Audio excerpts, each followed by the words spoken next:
एक साजिश के तहत पूरे दिल्ली को डुबोने की कोशिश की गई। बीजेपी और मोदी के षड्यंत्र में योगी और खट्टर की मिलीजुली सरकार ने यमुना के पानी से पूरे दिल्ली को पानी पानी कर दिया।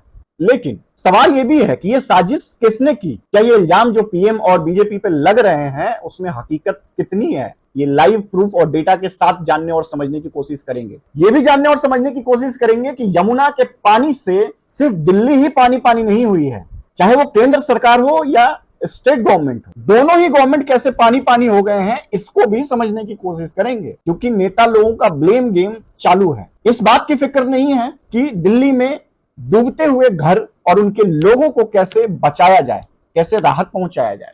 यह ध्यान दिया जा रहा है कि किसने दिल्ली को डुबोया है, इसमें साजिश किसकी है, पहले इस बात का पता लगाया जा रहा है। तो हमने सोचा हम भी पता लगा लेते हैं। तो आइए देखते हैं कि डेटा क्या कहते हैं और ये समझने की कोशिश करते हैं कि दिल्ली को डुबोया किसने।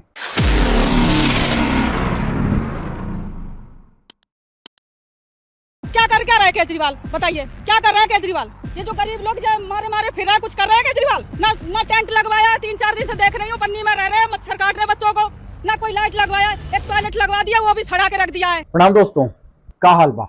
उम्मीद करते हैं कि आप सब अच्छे होंगे और स्वस्थ होंगे। डूबती हुई दिल्ली का हाल और परेशान लोगों का हाल जानने में किसी को दिलचस्पी नहीं है। आरोप और प्रत्यारोप लगाने में जितने भी नेता और मंत्री हैं वो बिजी हैं कि किसने किस साजिश के तहत दिल्ली को डुबोया। अपनी नाकामी को दूसरों के सर डालने की तमाम कोशिशें जारी हैं। वैसे नेता लोगों का फेवरेट गेम भी होता है ये ब्लेम गेम, इसकी टोपी उसके सर घुमाने का। कुछ अच्छा काम हुआ तो हमने किया, कुछ खराब हुआ तो किसी और ने किया। इन सब के बीच में परेशान लोगों का हाल और किस किस इलाके में कितना पानी भरा है ये सब आपने न्यूज चैनलों के माध्यम से देख लिया होगा। अब हम बात करते हैं इस साजिश की और कुछ फैक्ट्स की, कुछ डेटाज की, और जानने की कोशिश करते हैं कि बीजेपी और मोदी गवर्नमेंट ने जानबूझकर दिल्ली को क्यों डुबोया। इन सबको जानने से पहले सबसे पहले आप जान लीजिए कि ये मामला जो है वो है हथनीकुंड बराज। और बराज क्या है इसको जानना भी जरूरी है। तो बराज वो होता है जो पानी को बेसिकली रोक नहीं सकता, वहां स्टोरेज नहीं कर सकते हैं, उससे रेगुलेट कर सकते हैं, उससे डाइवर्जन दे सकते हैं, किस गेट से कितना पानी किस तरफ छोड़ना है।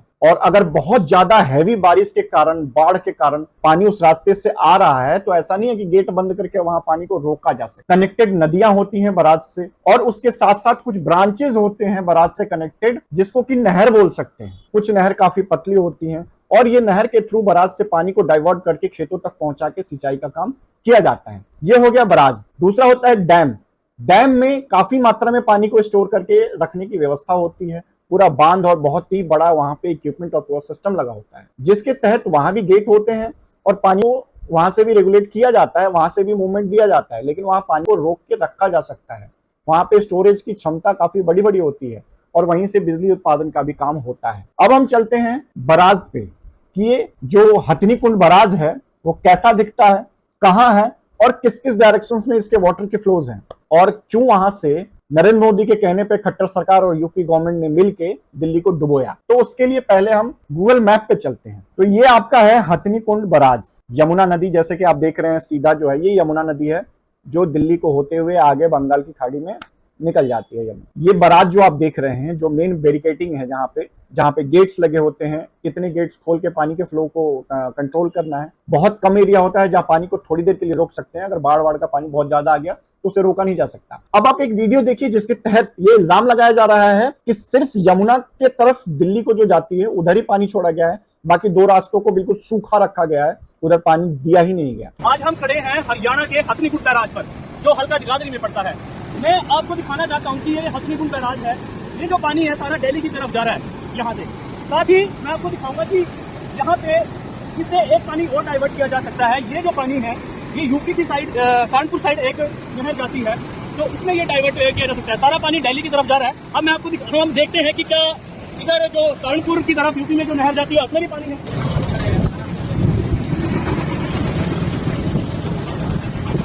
और ये देखिए, ये सहारनपुर यूपी को ये नहर जाती है, साथ में जो हमने आपको दिखाया था। 14 जुलाई फ्राइडे के दिन मैं यहाँ खड़ा हूँ सुबह। अब आप देखिए ये नहर बिल्कुल ही सूखी है। जब हमने लोगों से पता किया तो वो कह रहे हैं कि अमूमन इस नहर में पानी चलता है, पर पता नहीं 2-3 फ्लड की वजह से सारा पानी दिल्ली की तरफ डाइवर्ट किया गया है, कोई भी पानी यूपी की साइड नहीं छोड़ा गया। इस वीडियो की पूरी हकीकत है यही कि हाँ, ये वीडियो जब शूट किया गया है कल या परसों का है, तब तक इसमें पानी नहीं था और सिर्फ दिल्ली की तरफ ही पानी पहुंचाया जा रहा था। दिल्ली की तरफ क्यों, किस साजिश के तहत पानी पहुंचाया गया, अब इस पे बात, क्यों नहीं इन दोनों तरफ पानी पहुंचाया गया। तो पहले जानते हैं कि ये दोनों रास्ते क्या हैं। एक है ईस्टर्न कनाल। ईस्टर्न कनाल जो है वो छोटा सा नहर है, जैसा कि मैप से ही आपको अंदाजा लग रहा होगा कि ये काफी पतला सा रास्ता है, ये ईस्टर्न कनाल है। अब आप इसमें देखेंगे कि ये वेस्टर्न कनाल है। ईस्टर्न कनाल जिस हिसाब से ये पतला आपको दिख रहा है, इसकी कैपेसिटी है 5000 क्यूबिक वाटर का, इसमें जो छोड़ा जा सकता है सिर्फ 5000 क्यूबिक वाटर ही इसमें छोड़ा जा सकता है। और जो वेस्टर्न कनाल है ये इससे थोड़ा सा बड़ा है, जिसमें 18000 क्यूबिक वाटर को इसमें छोड़ा जा सकता है, इसकी कैपेसिटी 18000 वाटर। अब इसमें हम डेटा ये देखेंगे कि जो दिल्ली की तरफ पानी छोड़ा गया वो कितना है, तो वो था 3.47 मतलब 3.5 लाख क्यूबिक के अराउंड, 3.5 लाख क्यूबिक के अराउंड। अब आप पहला सवाल का जवाब मेरे को ये दीजिए कि जो ये नहर ईस्टर्न और वेस्टर्न सूखे हुए हैं, जिसकी कैपेसिटी 5000 और 18,000 की है, यानी कि टोटल 23,000। अब 3.5 लाख लगभग जो पानी, जो डेटाज है, जो आवर्स का और पर डे का जो रिपोर्ट जारी किया गया है, उसमें से अगर 23,000 क्यूबिक वाटर इस तरफ छोड़ ही दिया जाता तो दिल्ली पे कितना असर हो जाता। क्या सिर्फ 23,000 क्यूबिक वाटर की वजह से ये दिल्ली में यमुना का पानी घुसा है और पूरी दिल्ली डूबी है? नहीं, 23,000 क्यूबिक वाटर 3.5 लाख क्यूबिक में कुछ भी नहीं है। अगर ये इधर डाइवर्ट भी किया जाता तो भी कोई फर्क नहीं पड़ता। अब इसमें मामला यह है कि चलो ठीक है, फर्क नहीं ही पड़ता, लेकिन पानी कम से कम छोड़ तो सकते थे, थोड़ा तो कम होता। तो उसके पीछे का रीजन ये है कि जितने भी ये नहर होते हैं, जो पतली पतली नहरें होती हैं, जो मेन नदियों से अलग बराज से कनेक्टेड होती हैं, जिसमें खेतों के लिए नहरों को पानी दिया जाता है, कुछ गेट्स के सिस्टम लगे होते हैं, मतलब अलग अलग बराज का अलग अलग कैपेसिटी होता है। इस हथनीकुंड बराज का जो सिस्टम था वो 70,000 क्यूबिक वाटर का था। अगर 70,000 क्यूबिक वाटर का प्रेशर और वहां से जो जाने आने की क्षमता है बराज से उतना तक रहेगा, तो इन दोनों नहरों में भी पानी जाता रहेगा, 5000 क्यूबिक इधर और 18,000 क्यूबिक इधर, और बाकी बचे हुए यमुना की तरफ जो दिल्ली को आते हैं। लेकिन जैसे ही ये 70,000 से ऊपर जाता है, बंद हो जाता है। ये बहुत ज्यादा बारिश होती है पहाड़ों पे, हिमाचल, उत्तराखंड, और जब ये बाढ़ का पानी बह के आता है तो अपने साथ बहुत ज्यादा मिट्टी और मलबा को साथ ले आता है। अगर ये गेट को मैनुअल तरीके से भी रखा जाए और अचानक से पानी इन सब में चला जाए तो नुकसान बहुत ज्यादा हो जाता है। पहले जो स्टेबलाइजर आते थे ना, जिससे वोल्टेज को कंट्रोल किया जाता था, उसमें आपने देखा होगा जैसे ही 250 से एक्स्ट्रा वोल्टेज होते थे, जो हमारे घरों के यूज के लिए चाहिए होता था, जिससे हमारा टीवी चलता था, जैसे ही वो एक्स्ट्रा होता था, रेड बत्ती जलती थी और वहां से कट हो जाता था, टीवी बंद। इस जो स्टेबलाइजर से इससे आगे इलेक्ट्रिसिटी जाती नहीं थी, ऑटोमेटिक वो कट हो जाता था। फिर आप उसको कम करते थे, फिर वो फ्लो चालू होता था। सेम सिस्टम इस बराज के इन जो कनाल्स हैं ईस्टर्न और वेस्टर्न, उसका भी है। इसका 70,000 का लिमिट था, लेकिन बाढ़ और बारिश को देखते हुए इसकी लिमिट 1 लाख कर दी गई कि 1 लाख क्यूबिक वाटर का जो है वहां पे सिस्टम, अगर उतने तक रहेगा तो इन दोनों नहरों में पानी जाता रहेगा। लेकिन जैसे कि भारी बारिश इन 2 दिनों में हिमाचल और बाकी जगहों पर हुई, अब बहुत लोग बोल रहे हैं कि यार दिल्ली में तो बारिश नहीं हुई, हरियाणा में तो बारिश नहीं हुई, फिर पानी कैसे भर गया, जानबूझ के छोड़ दिया। यहां बारिश नहीं हुई, लेकिन जहां पहाड़ों पर उत्तराखंड, हिमाचल में बारिश हुई है, वो सारा बारिश का पानी इधर आया है। और जब ये 1 लाख क्यूबिक वाटर से ज्यादा का सप्लाई वहां पे हो गया हथनीकुंड बराज पे, तो ये दोनों कनाल जो छोटे छोटे हैं, जो नहर है, बंद हो गया। अगर ये बंद नहीं होता, जब ये बारिश का पानी पहाड़ों की तरफ से आता है तो बहुत ज्यादा मिट्टी, मलबा, रेत और लेके आता है, सिर्फ पानी पानी नहीं आता है। ये नहर तो सिर्फ पानी छोड़ के खेतों के लिए है।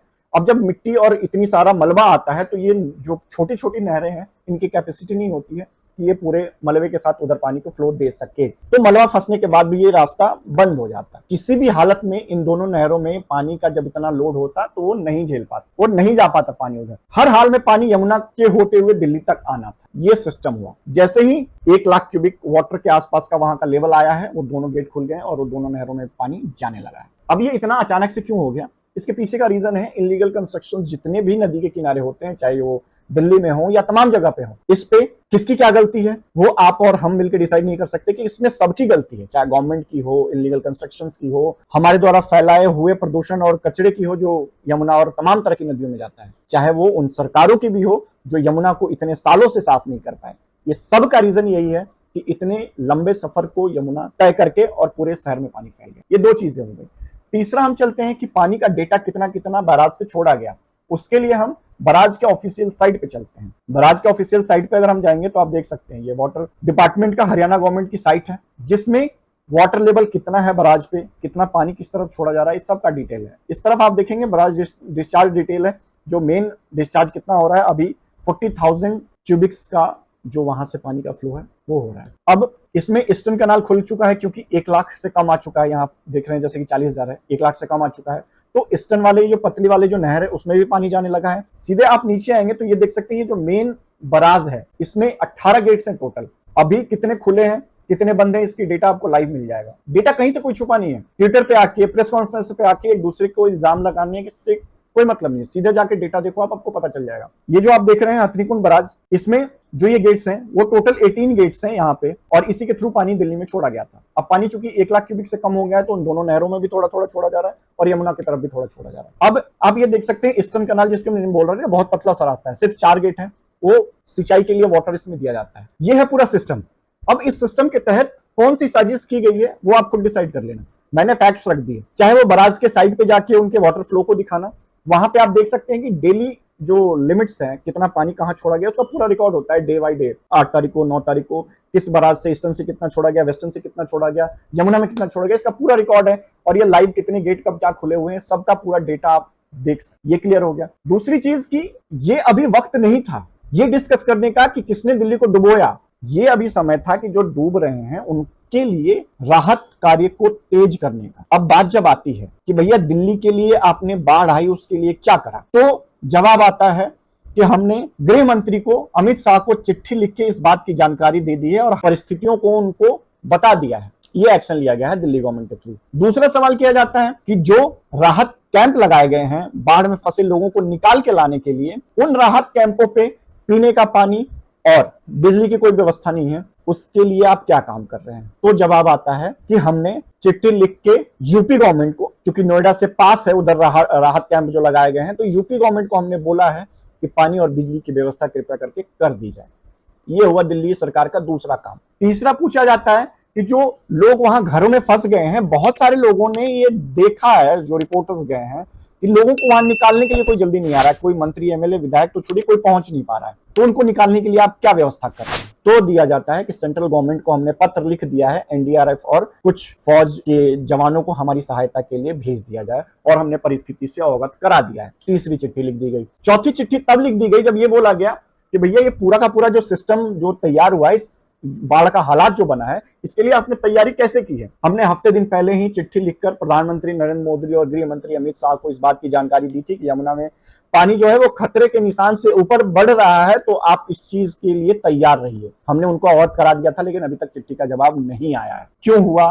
लोगों को राहत नहीं मिल रही है, खाना नहीं मिल रहा है। इनका सबका यही जवाब है कि चिट्ठी लिख दी गई है, फलाने को चिट्ठी लिख दी गई है, ठिकाने को, अब वो देखेंगे कि क्या करना है। भाई तुम्हें किस लिए बनाया गया है मुख्यमंत्री? जब प्रधानमंत्री को खत लिख के तुम्हें हर चीज से अवगत करा के और उनसे ही मदद लेनी है, जब गृह मंत्री से ही मदद लेनी है, अब इसमें इन सब में दोष भी उन लोगों को ही देना है और मदद भी उन लोगों से ही मांगनी है। खुद का क्या काम है? फोटो जाके खिंचवा लेना पानी में कि कितना घुस के हमने जाके अपना जितने इनके मंत्रीज हैं वो घुटने तक पानी में जाके फोटो खिंचवा के चले आएंगे और ये दिखाएंगे कि इस पानी के पीछे जिम्मेवार कौन है। बीजेपी है, कांग्रेस है, तमाम नेता हैं, बस हम नहीं हैं। इन सब में अच्छा ये होता कि इल्जाम तो आप लगा लेते बाद में, हफ्ते दिन बाद इन सब से निपट के आराम से बैठ के प्रेस कॉन्फ्रेंस करते। कोविड आता है तब आप प्रेस कॉन्फ्रेंस हर दिन कर लेते हो, दोपहर 2 बजे आके बैठ के। बाढ़ आता है तब कर लेते हो, गर्मी से राहत चाहिए तब कर लेते हो। प्रेस कॉन्फ्रेंस में सिर्फ एक ही चीज दिखती है, हमने हालात का जायजा लेते हुए प्रधानमंत्री को खत लिख दिया है, हमें ऑक्सीजन की जरूरत है कोविड में, तो गृह मंत्री को खत लिख के हमने ऑक्सीजन की डिमांड करी है। भैया आप सीधी सी बात बताओ, बिजली की किल्लत है, यूपी बिजली नहीं दे रहा है। पीने के पानी की दिक्कत है, हरियाणा गवर्नमेंट पानी नहीं दे रही है। बाढ़ आ जा रहा है, हरियाणा गवर्नमेंट पानी छोड़ दे रही है। ऑक्सीजन नहीं है, सेंट्रल से ऑक्सीजन हमें नहीं मिल रहा है, ऑक्सीजन प्लांट हमारे यहाँ नहीं है, हम दूसरे राज्यों पे निर्भर हैं। पानी के लिए दूसरे राज्य पे निर्भर हैं, ऑक्सीजन के लिए दूसरे राज्य पे निर्भर हैं, गर्मी से राहत के लिए जो भी कुछ चाहिए वो सब दूसरे राज्य पे निर्भर है। प्रदूषण हो जाए तो दिल्ली में पटाखे दिवाली बैन करके ये इल्जाम लगा देना कि पंजाब और हरियाणा की वजह से दिल्ली प्रदूषित हो जा रहा है। हर बात के लिए दूसरे ही स्टेट जिम्मेवार हैं, तो आप किस लिए बैठे हैं? आधा सेंट्रल देख रही है, आधा बचा हुआ आप इल्जाम लगा के पूरा कर रहे हैं। इन सब के बीच में मुफ्त पानी और मुफ्त बिजली, बस ये 2 काम है। अगर इन दोनों को ही सही तरीके से रेगुलेट किया होता, और जो दिल्ली के पास आप बोलते हो प्रॉफिट में चल रही है, प्रॉफिट में चल रही है। अभी तो ये पानी आया है, अभी आपका प्रॉफिट तब पता चलेगा जब ये दिल्ली का यमुना का पानी तो कम हो जाएगा। और दिल्ली में जहां जगह जगह पर यमुना का पानी भर गया है, वापस ड्रेनेज सिस्टम इतना खराब है, अंग्रेजों के जमाने का ड्रेनेज सिस्टम है उसको दुरुस्त नहीं किया गया है। अब बोलोगे कि एमसीडी में बीजेपी की सरकार थी इसलिए ड्रेनेज सिस्टम अच्छा नहीं है, तो ये भी जानकारी देना जरूरी है कि ड्रेनेज सिस्टम जो है वो जल विभाग के, जो दिल्ली जल बोर्ड है उसके तहत आता है, और दिल्ली जल बोर्ड शुरू से ही दिल्ली स्टेट गवर्नमेंट के पास ही है। तो उसमें अभी तक ड्रेनेज सिस्टम पे काम नहीं हुआ। किस चीज पे काम हुआ है? बिजली पानी दिया जा रहा है फ्री, लेकिन जब पानी भर जाए वही, तो पानी को निकलने का रास्ता नहीं दिया जाएगा, क्योंकि सीवरों में काम होगा, नालों में काम होगा, ड्रेनेज सिस्टम होगा, तो ये अंदर का काम दिखता नहीं है किसी को। तो दिखने वाले ही काम करने हैं, बिना जो जनता को दिखे नहीं वो काम करने से क्या फायदा? चाहे दिल्ली में पानी लगे, डूब जाए, तैर जाए, उससे कोई लेना देना नहीं है। प्रेस कॉन्फ्रेंस करना जरूरी है, और हर एक मुद्दे के लिए किसी न किसी स्टेट और किसी न किसी गवर्नमेंट के ऊपर ब्लेम करना जरूरी है। चाहे वो ऑक्सीजन चाहिए तो ब्लेम कर दो, बिजली चाहिए ब्लेम कर दो, पानी चाहिए ब्लेम कर दो, बाढ़ आए ब्लेम कर दो। Blame game, total blame game चल रहा है। इसमें सेंट्रल गवर्नमेंट की भी, अगर आपको पता था कि ये स्टेट गवर्नमेंट मैनेज नहीं कर सकती है ऐसे बाढ़ की सिचुएशन को, तो सेंट्रल गवर्नमेंट की भी जिम्मेवारी बनती थी। सेंट्रल गवर्नमेंट ने एनडीआरएफ की टीम को भेजा, सेना के जवानों को भेजा, इन सबको भेजा गया, लेकिन सेंट्रल गवर्नमेंट की जिम्मेवारी और ज्यादा बननी थी। उनकी भी ये रिस्पॉन्सिबिलिटी बनती थी कि जितने लोगों को राहत शिविरों कैंप में पहुंचाया गया है उन सब तक पूरी फैसिलिटी पहुंचे। अगर स्टेट गवर्नमेंट नहीं करने में सक्षम है, निकम्मी है, तो एटलीस्ट सेंट्रल गवर्नमेंट की ये जिम्मेवारी बनती है कि इन सब का पूरा ध्यान रखा जाए। तो ये सेंट्रल गवर्नमेंट का भी फेलियर है। किसी ने कहां पानी छोड़ा, कहां पानी आया, इससे कोई लेना देना नहीं है। बात यह है कि आपने तैयारी कैसी करी है, बात यह है कि आपने राहत कार्य क्या किया है, बात यह है कि जो लोग परेशान हैं उनके लिए आपने क्या किया है। 3-3 दिनों तक लोगों को पानी पीने के लिए नहीं है, वहां पे इतने परेशान लोग हैं, लेकिन सिस्टम सिर्फ ब्लेम गेम खेलने में ही परेशान है। चाहे वो स्टेट गवर्नमेंट हो या सेंट्रल गवर्नमेंट हो, किसी को कोई लेना देना नहीं है। इसकी टोपी उसके सर घुमाने का काम चल रहा है। अब ऐसा तो है नहीं कि यमुना में पानी आया और दिल्ली में फैल के रह गया, आगे दीवार है, आगे पानी नहीं जा सकता। दिल्ली में भी 3 बराज हैं, यमुना से होते हुए पानी आगे निकल जाए। पहला बराज है वजीराबाद, ITO, ओखला। इन तीनों बराज से पानी को आगे की तरफ छोड़ दिया जाता है, जो बंगाल की खाड़ी में जाके गिरती है। अब बात ये रही कि पानी यमुना से निकला क्यों नहीं। अभी आप 2 दिन से ये सुन रहे होंगे कि ITO के पास ये बार-बार आम आदमी पार्टी के नेता जा रहे हैं। क्यों जा रहे हैं? क्योंकि वहां के बराज का गेट जो है ना वो बंद है और फंस गया है, वो खुल ही नहीं रहा है। ये स्टेट गवर्नमेंट इतनी निकम्मी है कि गेट खोलने में सक्षम नहीं है। अगर आपको पता होता है कि बाढ़ और बारिश का समय आता है, तो इन गेट्स की सर्विस, रिपेयरिंग और सब कुछ करके रखना होता है ना, कि अब बाढ़ का पानी घुस गया तो निकालने के लिए गेट ही नहीं खुल रहा है। अब बराज खोलने की जिम्मेवारी भी सेंट्रल गवर्नमेंट के ऊपर ही दे दी गई है, क्योंकि इनसे खुल नहीं रहा था। इन सब के बीच में सिर्फ और सिर्फ सामने आके कैमरे पे ब्लेम गेम चल रहा है। मिलते हैं एक नई वीडियो में, तब तक आप अपना बहुत ध्यान रखिए।